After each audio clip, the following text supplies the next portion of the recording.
Bienvenue dans Jacadi.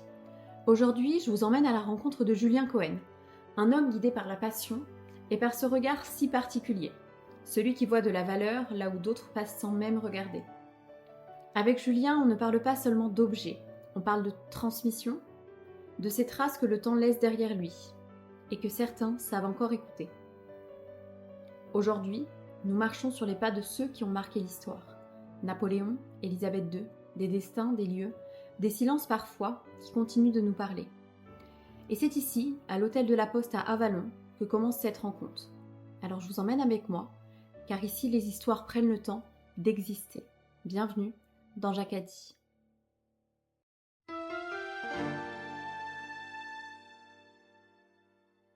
Julien, Bonjour Laura.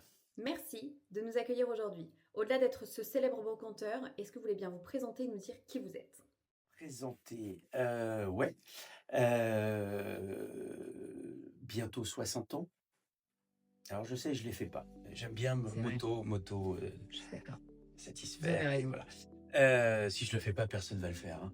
Jamais ne Personne par n'ose le faire. soi-même. Voilà. Donc bientôt 60 ans, 3 enfants, hem, 2 ex-femmes, bientôt une troisième, mais qui sera pas ex, hein, qui sera d'actualité, je l'espère.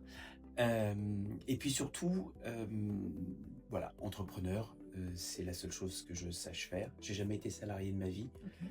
Alors je sais pas si c'est un avantage ou un inconvénient, mais ce qui est un avantage, c'est que j'ai pas fait d'études, et ça, croyez-moi, c'est un énorme avantage. Quand vous faites des études, vos profs d'université ou d'école vous apprennent ce qu'est le risque. Une fois que vous avez appris ce qu'est le risque, vous ne voulez plus en prendre. Et donc, moi, j'ai passé ma vie à prendre des risques. Quelquefois, ça m'a porté chance, et d'autres fois, je me suis planté. Mais c'est pas grave, c'est en se plantant qu'on apprend. Donc voilà, je suis avant tout un entrepreneur, un touche-à-tout et un amoureux inconditionnel de la France. Je vais rebondir tout de suite sur ce que vous venez de dire, sur le fait de ne pas avoir fait d'études et de ne pas avoir peur de prendre de risques, puisqu'au final, on vous a jamais appris à ne pas en prendre en étant salarié dans le cadre des études et tout ça. Et je vous rejoins totalement, puisque alors moi j'ai suivi un peu l'autre voie au départ, cadre scolaire, mais très vite avec, le ressenti de pas être, à ma place, je dirais, et d'être frustrée ou de sentir qu'il y avait quelque chose qui me manquait. Et je suis, du coup entrepreneur à mon tour depuis maintenant, 3 ans, mais avec toujours au départ cette peur de prendre des risques et qui me fait pas aller forcément au départ, prendre ce que je dois aller chercher. Et depuis que je prends des risques, je me sens, c'est assez contradictoire, mais je me sens enfin à ma place, alors que j'ai jamais eu autant peur de ma vie sur certains points. Mais finalement, je pense que c'est comme ça qu'on accomplit réellement, enfin en tout cas moi c'est ce que je pense, réellement, des choses profondes. Mais c'est comme ça aussi que l'on prend le plus de plaisir. C'est intéressant parce que, ça faisait partie, à un moment donné d'une de mes questions, sur, cet esprit de transmission. C'est important pour vous? Comment vous voyez la chose à ce niveau-là sur le volet du patrimoine, tout ça? Quand on aime autant le patrimoine que moi, je ne l'aime pas parce que je le possède, je l'aime parce qu'il est beau, parce qu'il a une histoire. Je n'aurais jamais acheté cet hôtel. Ici, on est à l'hôtel de la Poste à Avallon, par exemple. Je n'aurais jamais acheté cet hôtel si je n'avais pas su, le pédigré, de l'hôtel. Napoléon, Lagacan, Listeller, Élisabeth II, bref, tous les grands de ce monde du 19 et du 20e siècle sont passés par cet hôtel, parce que l'autoroute, n'existait pas avant. Et quand on descendait de Paris à Cannes, on s'arrêtait obligatoirement ici. Donc s'il n'y avait pas eu ce pédigré, je l'aurais pas acheté. Si, l'église Saint-Étienne de Vézelay, n'avait pas eu ce caractère, d'église romane, je ne l'aurais pas acheté. Et ça vaut pour l'Hôtel-Dieu à Châteaudun, qu'on a complètement transformé. Je suis pas un amoureux, pardon, de la possession. Je suis un amoureux de l'histoire et de la transformation. C'est-à-dire, je ne supporte pas de voir un bâtiment, se se se partir en décrépitude, comme il y en a beaucoup en France, parce que l'État n'a pas les moyens d'entretenir son patrimoine, et les particuliers, quelquefois, font pas très bien le travail. Hem, donc la transmission, dans mon idéal, bien évidemment, c'est que mes 3 enfants aujourd'hui, mes 4 ou 5 enfants demain, on ne sait jamais, parce que là aussi ça peut ne pas s'arrêter, vous voyez? C'est comme tout. Et bien, se relèvent les manches et se disent, «Bon, ce qu'a fait notre papa, c'est pas mal, mais on va essayer de faire mieux». Parce que l'objectif, c'est de toujours faire mieux. C'est pas de vivre en héritier et de se balader dans les allées d'un château. C'est continuer à faire prospérer la chose et alors moi je suis pas, oui, je suis pas partie des grandes dynasties, françaises, les Arnaud, les Pinault, les machins et cetera. Mais c'est sympa de se dire qu'à les 10 pieds sous terre, il y aura quand même, quelqu'un qui va continuer, quelqu'un ou plusieurs, qui continueront à faire, avancer le schmilblick. Oui, oui, oui.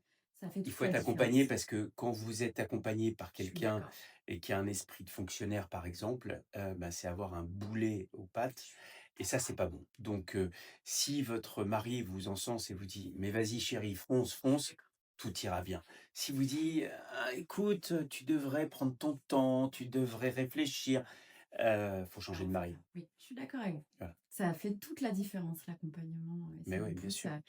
ça nous pousse, même dans n'importe quelle de relation, je dirais, parce que même au niveau, amical, familial aussi, où finalement on a besoin d'être entouré de personnes qui, pas forcément sont d'accord avec ce qu'on fait ou autre, mais en tout cas qui croient en ce qu'on fait Qui vous encourage. et qui nous encouragent, à nous pousser, Vous savez, c'est bien sûr. comme un enfant. Mmh, tout à fait. Heu, Quand vous l'encouragez, il progresse beaucoup plus vite. Si vous dites: «Mais tu es un naze», il progressera jamais.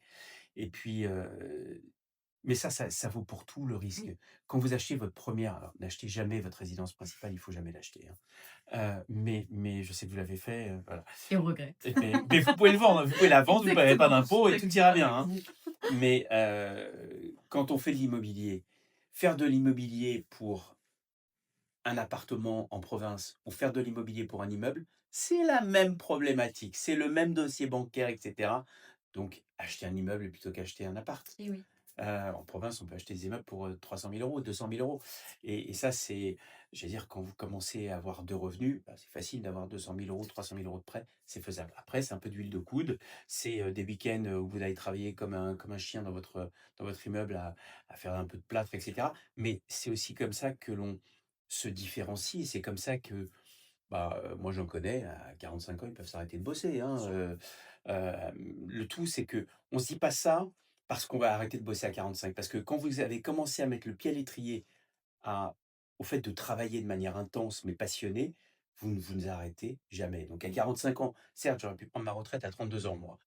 Voilà, j'ai 60 ans et j'ai encore plein de projets, en tête. J'ai lu un article Donc où vous disiez que finalement vous pensez que vous allez jamais à vous arrêter, quoi. non, j'arrêterai jamais et puis, j'espère qu'il y aura un relais à un moment ou à l'autre d'un de mes enfants qui prendra la suite et parce que c'est pas facile non plus de vivre, avec un père, comme moi, quoi.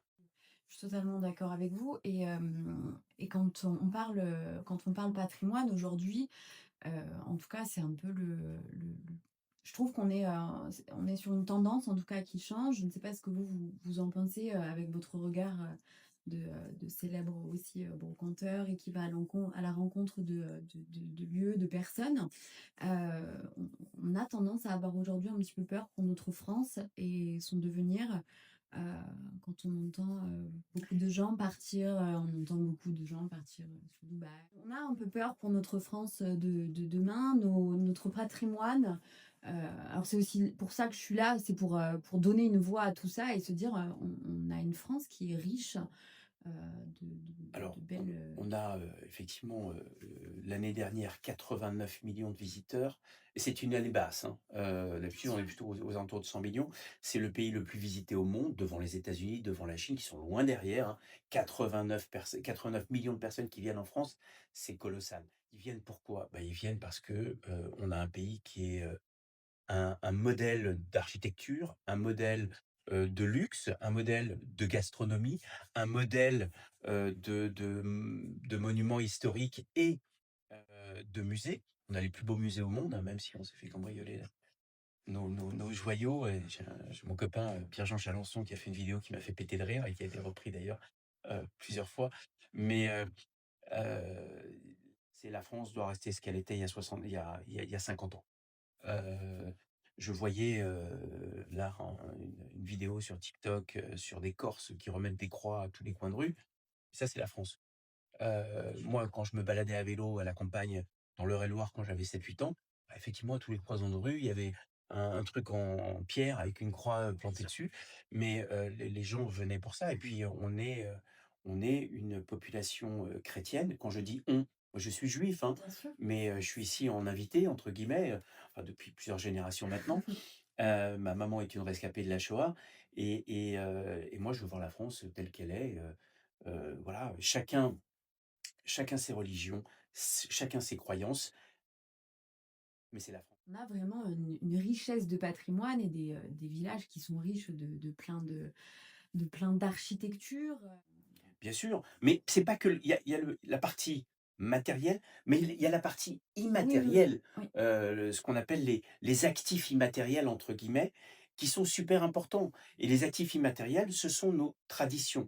J'ai un restaurant qui s'appelle La Beurre-Saudière, non loin d'ici. Après je vais à La Beurre-Saudière, c'est pas rien. C'est une énorme cabane qui fait Génial. quasiment 25 m² avec de la paille, une vache, des veaux, des petits moutons et puis les rois mages, qui sont dedans, quoi. Donc je suis pas de cette obédience et pourtant je la respecte et je l'applique à mes endroits touristiques. Donc voilà, pour moi, ça, c'est la France, Oui. au-delà de toutes ses richesses. Et vous disiez au départ d'ailleurs de nos échanges, que vous aimiez particulièrement la France dans votre présentation, que c'est comme ça que vous vous définissez, comme quelqu'un qui aime la France. Heu, Est-ce qu'il y a une raison pour laquelle vous êtes ici dans cette région de France? Ou est-ce que c'est, Alors, il y a, oui et non. La raison principale, c'est que à 60 ans, quand vous avez vécu quasiment pendant, 55 ans, à Paris, vous commencez à vomir la situation, de voir comment Paris s'est transformé, et pas en bien, hein, bien évidemment, de voir l'insécurité qui y règne, pour une certaine catégorie de personnes dont je fais partie, entre guillemets «les juifs», hein. Je suis le seul de ma famille à être resté en France. Mes parents sont partis en Israël, mes frères et mes 2 frères et toutes mes nièces sont partis en Israël, d'accord. donc je suis le seul à être resté ici.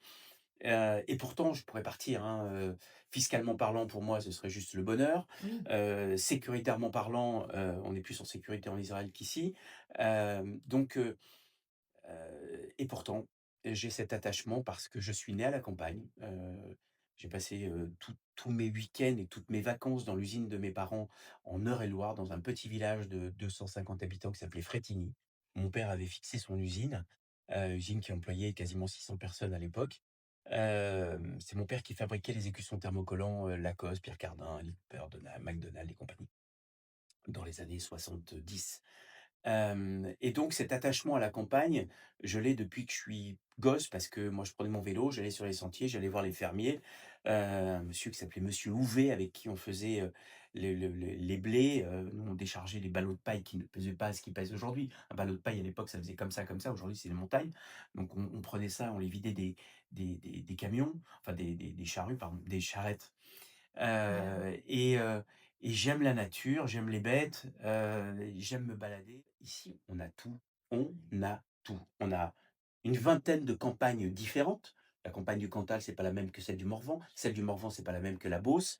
Vous avez, des montagnes, en veux-tu, en voilà. On a quasiment le plus beau domaine skiable au monde, avec les Alpes, mais aussi avec les Pyrénées, et un peu le Jura. Vous avez, des vignobles un peu partout. Ici, on est au cœur d'un vignoble, hein, quand même. On est, Vézelay, c'est un tout petit vignoble, mais on est sur les «prémices» Bien entre sûr. guillemets de la Bourgogne. À 40 kilomètres d'ici, vous avez les plus grands crus. Heu, vous avez, 3 mers qui nous bordent. Qu'est-ce qu'on demande de plus, quoi? Oui. Qu'est-ce qu'on demande de plus? On est on est à Disneyland, Disneyland du bonheur. On peut entendre beaucoup de choses de la France et finalement, mais quand on y est, on y est bien et on a un panel de paysages à voir, de personnes à rencontrer, de personnes emblématiques, Bien sûr. de Vous croyez franchement que la vie, c'est, les gratte-ciel de Dubaï, vivre sous la climatisation, avec, des gonzesses qui ressemblent tous à des tapins et des Rolls-Royce et des Lamborghini toute la journée? Est-ce que ça, c'est la vraie vie? Non, c'est 2 jours, vous faites une escale à Dubaï, vous vous marrez dans un centre commercial à faire de la patinoire, sous 50°. Pourquoi pas? Mais ça, c'est pas la vraie vie. La vraie vie, c'est de discuter avec nos anciens, c'est essayer de comprendre quelquefois ce qu'ils disent, parce que quelquefois, ils ont un certain patois. Moi, je me Oui, balade beaucoup en France, je prête l'oreille, ils me prennent pour un fou. C'est de boire un coup, c'est de bien bouffer, mais bouffer simplement. Ça veut pas dire bouffer au 18-15, là, en face, mon restaurant qui est gastronomique. Non, c'est quelquefois un bout de camembert, un saucisson avec mes potes de la brocante. Ça, c'est la vraie vie, parce que vous allez pas vivre 50 ans dans un gratte-ciel. Vous allez vous emmerder, et vous allez attraper, tout plein de maladies, dues à la clim. Mais bon, bref, quand on est jeune et un peu, «inculte» entre guillemets, on va aller se balader là-bas. Et quand on n'a pas de reconnaissance, parce que, ces gens qui partent à Dubaï, ont été, nourris par la France, ont été scolarisés par la France. Alors, ils sont bien contents de revenir à Paris pour se faire soigner, hein, quand ils sont malades, parce qu'ils vont pas se faire soigner à Dubaï, hein, ils n'ont pas les moyens. Donc voilà, donc il faut remettre un petit peu, l'église au milieu du village et arrêter de cracher sur la France. c'est d'avoir de la reconnaissance, pour ce qu'on a eu, pourquoi on est là, grâce à qui on est là. Heu, je trouve que c'est manquer de respect, aux générations qui se sont battues, hein, pour que Mmh. la France soit ce qu'elle est aujourd'hui. Une immense forme de respect que de continuer et que de le perpétuer. C'est aussi notre rôle, les générations, alors la nôtre, les jeunes à venir. J'ai l'impression que les jeunes d'aujourd'hui n'ont pas cette reconnaissance et ne se rendent pas compte de ce qui se passe, et de l'importance de la vie. Vous voyez ce Mais que ils ont pas cette reconnaissance parce qu'ils sont éblouis par, ce qu'ils voient sur TikTok avec, des nanas avec des shorts jusque-là, avec, des superbes voitures, avec, des mecs qui balancent des bitcoins, comme ça, comme si c'était de la monnaie courante. Bref, on fait rêver ces jeunes, alors que les mecs qui font ça sont tous mythos, hein. Heu, il y a, un mec assez sympa, il s'appelle Bourdon, je crois, qui fait, l'émission, Qui veut être mon associé? oui, Il a démoli un youtubeur, qui est un mytho, total, et j'ai bien aimé sa manière de faire parce que d'abord j'admire, j'ai peu d'admiration pour certaines personnes, mais lui franchement c'est un gars qui parle vrai, qui est bien puissant quand il parle et j'aime beaucoup. Alors que le petit youtubeur, enfin petit qui se prend pour un roi, s'est fait démolir. Voilà, c'est donner de la poudre aux yeux à nos nouvelles générations et ça, c'est une connerie, sous prétexte que vous êtes rémunérés, par YouTube, TikTok ou ailleurs. Bah, il faut revenir les pieds sur terre, il faut rééduquer nos gosses, il faut leur supprimer les téléphones et redevenir, ce que l'on était, c'est-à-dire des gens, cultivés, intéressants et on a voilà, un pays qui a un historique, bien sûr. tel que Nous, on le voit, j'ai un jeune, petit qui va avoir 2 ans. Heu, beh, lui, tant qu'on lui donne pas accès, c'est nous qui lui enfin, accès «au monde», entre guillemets, c'est nous qui lui on est le transmettons tuteur, hein. voilà, tout à fait, c'est nous qui allons lui transmettre, on lui apprend à parler, on lui apprend à marcher et pourtant, bah, il nous regarde aussi faire et je pense que, tout là est l'importance. S'il nous regarde, ouvrir des bouquins, et lire, Plutôt voilà, qu'ouvrir tout une à fait tablette, oui. et s'il Mmh. nous regarde, aller au musée, enfin, s'il va au musée avec nous, s'il nous entend parler, je pense qu'elle est là l'importance aussi, c'est que finalement c'est nous qui sommes, les acteurs aussi de demain et c'est à nous de transmettre, à nos enfants, aux générations futures, de tout ce patrimoine qu'on a et qu'il ne faut pas, oublier.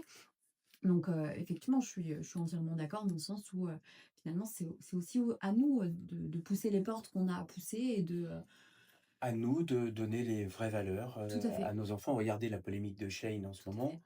fait. Est-ce que moi une de mes filles, qui, il y a quelques années me dit: «Papa, je prépare mon set pour, cet été». Je dis: «C'est quoi ton set pour cet été?» Elle me dit: «Bah, les maillots», je dis: «OK, très bien, vas-y». Et puis je vois arriver dans les jours qui suivent, bah, une vingtaine, une trentaine de colis. Mmh. Je dis: «C'est quoi ça?» Elle me dit: «Bah, c'est mes maillots de bain». Je dis: «30 maillots de bain pour, 15 jours de vacances?» Elle me dit: «Non, mais, je vais en garder 5-6». J'ai dit: «Tu commandes 30 et tu en gardes 5-6 et le reste, qu'est-ce qu'ils deviennent?» Il me dit: «Bah, je vais les renvoyer papa, c'est gratuit». Ça, c'est pas la vraie vie. D'abord, achète-toi un beau maillot, qui coûte certes plus cher, mais qui a été fabriqué peut-être ici ou même en Europe, au lieu d'être fabriqué par des gosses à droite à gauche. et puis qui aura une meilleure qualité. Effectivement, quand elle est revenue de ses vacances, le maillot, il était pété là, il était bah, Bien bon, sûr. OK. Mais quand vous apprenez à vos gosses à zapper à longueur de journée, eh bien, ils zapperont aussi, leur mariage, ils zapperont l'éducation de leurs enfants, ils iront vers la facilité et c'est pas en allant vers la facilité qu'on va vers l'excellence. Non et d'ailleurs, c'est pour moi, et dans n'importe quel moment de la vie, hein, pas forcément dans le travail, dans le fait d'entreprendre, c'est dans la difficulté qu'on grandit et qu'on avance et qu'on apprend. Que ce soit dans le travail ou, dans la vie personnelle, on n'a pas traversé que des bons moments et à côté de ça, on en est ressorti beaucoup plus grand On ne récompense pas la facilité, non, non, non, on récompense que ce qui est dur. je suis Donc totalement voilà. d'accord avec vous et finalement, je pense même qu'on pourrait, terminer sur cette belle note. C'est de aujourd'hui, j'entends beaucoup moi, dans nos alors dans les rues, dans nos entourages, au bar, peu importe, où, j'entends beaucoup, «C'est pas pour moi» ou «C'est trop dur» ou qu'est-ce que vous pensez, justement, de ça? Du fait que, aujourd'hui on va chercher la facilité alors que vous-même vous l'avez dit, finalement, ça c'est pas tous les jours facile et pourtant vous vous éclatez et pourtant, vous vivez de votre passion. C'est surtout ça, c'est le mot passion.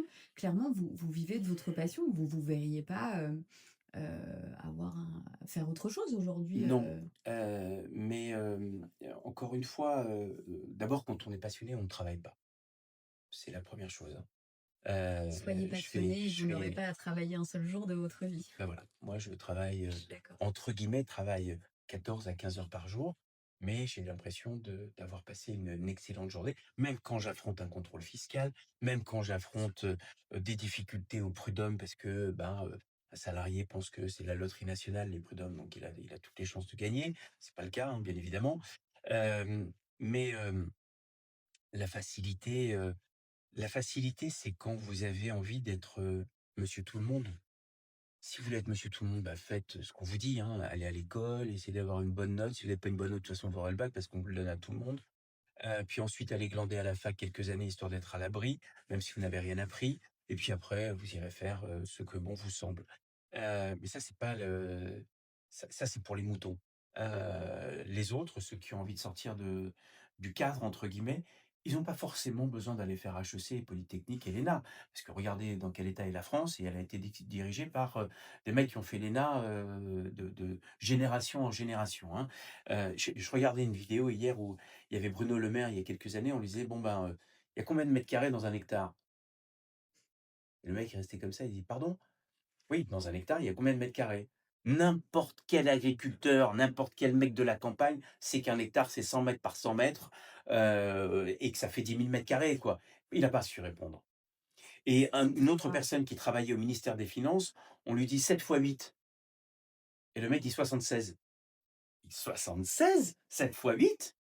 Mec, tu travailles au ministère des Finances!»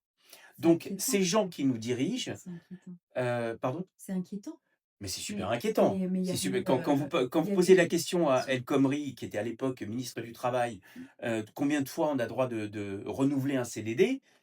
Et qu'elle vous dit plusieurs fois. J'allais dire, il y avait eu aussi, je n'ai plus le nom en tête, mais, il y avait une histoire aussi avec le montant du SMIC aussi Tout à fait, où mais ne finalement serait-ce que n'importe quel vous posez la question sidérant. aujourd'hui à ces gens qui sont à l'Assemblée, il y a une minorité qui va vous répondre quel est le prix de la baguette. Ils vont vous dire entre 85 centimes et 1,10 €. Mais sinon, un mec qui a fait l'ENA, il peut vous répondre 10 balles, hein.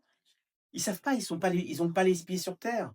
Donc, aujourd'hui d'ailleurs, moi je pense qu'il faudrait mettre à la tête de cet État, des entrepreneurs. Il faudrait que notre assemblée ne soit qu'une assemblée d'entrepreneurs avec des vrais problèmes. Pas l'entrepreneur qui a 2 ou 3 salariés, mais celui qui en a une centaine, celui qui est passé par toutes les étapes, de la galère pour monter sa boîte et notre pays irait certainement mieux parce que moi, quand j'ai, un déficit, à ma banque m'appelle, me harcèle et me contraint à déposer le bilan. On a 3 400 milliards de déficit, hein.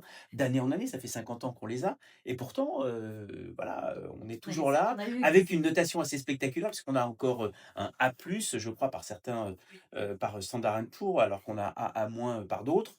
Bref, on vit au-dessus de nos moyens parce que on donne sans recevoir. Donner des aides, il y a pas de souci, mais en échange, il faut quelque chose. Bien sûr. Va bosser mec, va, faire du bénévolat, Bien sûr. associatif mais costaud, où ça rapporte à l'État, où ça rapporte quelque chose. Il y a toute une tranche de population qui «vit» entre guillemets au crochet de l'État. Quand je dis toute une tranche, c'est aussi une tranche professionnelle. Il y a plein de professions qui vivent des subsides de l'État et qui chaque fois qu'on dit: «On va baisser, telle ou telle, dépense de l'État», bah, ils sont aussi touchés parce qu'ils sont dans le privé, ils travaillent pour l'État, mais il y a beaucoup de fonctionnaires en France, et je pense qu'il va falloir à un moment ou un autre, couper à la serpe. Mmh mh. Oui, je suis, entièrement d'accord. On ne peut pas donner sans recevoir et ça dans n'importe Voilà. quelle, Mais chose de vous la vie. savez, quand vous essayez de faire une loi et que vous avez 2 millions de personnes qui descendent dans la rue et qu'au final vous pliez, mais il y en a 67 millions qui n'étaient pas dans la rue Mmh. et qui, eux, bossent comme des chiens Et ça et veut pas dire qu'ils sont et d'accord, ou qu'ils sont non, ça ne veut pas dire qu'ils sont d'accord, mais ça veut dire que on veut faire avancer, la France dans le bon sens et que si on continue comme ça, on est mort.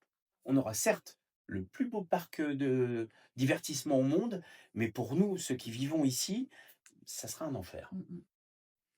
Voilà. Oui, je suis d'accord avec vous. S Pour revenir un petit peu, au centre, de ce que vous faites, au niveau, heu, vous de la brocante, de ce que vous faites ça depuis finalement, combien Alors, d'années, professionnellement, je le fais depuis 14 ans, en parallèle de mes autres activités, D'accord. mais passionnément, je le fais depuis 40 ans. OK. Donc, vous savez, tous les brocanteurs ont été des collectionneurs avant. Mmh. Donc, j'avais il y a 14 ans un entrepôt, complet, pour moi où j'achetais, je stockais, puis je mettais un peu dans ma maison et puis je ramenais, je reprenais une autre pièce et cetera et puis à un moment, il y a 14 ans, je me suis dit: «Pourquoi ne pas me faire plaisir?» Et j'ai commencé cette profession en Angleterre, à Gainsborough plus exactement. J'ai ouvert ma première boutique dans un antique center. L'antique center, c'est un peu les prémices, de l'idée de la maison des Vas-y. brocanteurs. Ouais. C'était dans une ancienne base de la Royal Air Force et il y avait, très novateur à l'époque, il y avait déjà des vendeurs non brocanteurs qui étaient sur place pour vendre pour les brocanteurs qui n'étaient pas là. Donc l'idée, je l'ai juste Bien améliorée, sûr. parce que là, c'était excentré à l'extérieur de la ville, machin et cetera, fallait prendre la bagnole. Là, pour tous ceux qui sont à Vallonné, par exemple, il y a la maison des brocanteurs, on peut y aller à pied. C'est à 200 mètres du centre-ville. La même chose à Châteaudun, la même chose à Langres, la même chose à Péronne, c'était notre première maison des brocanteurs. Donc voilà, c'est une passion qui s'est transformée en métier, et c'est un métier fantastique parce que vous rencontrez des gens, mais complètement dingues. Mes copains brocanteurs, ont tous un grain, mais c'est un beau grain. C'est un grain qui fait vibrer, c'est un grain, ils vous racontent des histoires extraordinaires et j'ai Philippe qui a appris la brocante, quasiment avec moi, OK. et qui aujourd'hui a 150 carrés à la maison des brocanteurs. Waouh. Et c'est un personnage et puis on a Pierrot qui habite Saint-Père et qui était déjà brocanteur ici, qui était un peu sceptique sur la maison des brocanteurs, il nous a rejoint un peu plus D'accord. tard, mais qui a un charisme dingue, qui est en plus un cuisinier extraordinaire. Ils ont tous des vies, Mmh. plusieurs vies dans la même vie Ah, c'est chouette. et voilà, c'est ce qui est extraordinaire. C'est ce que vous trouvez, extraordinaire. Ouais. Est-ce qu'il y a un objet, un lieu, qui vous a plus marqué, qu'un autre?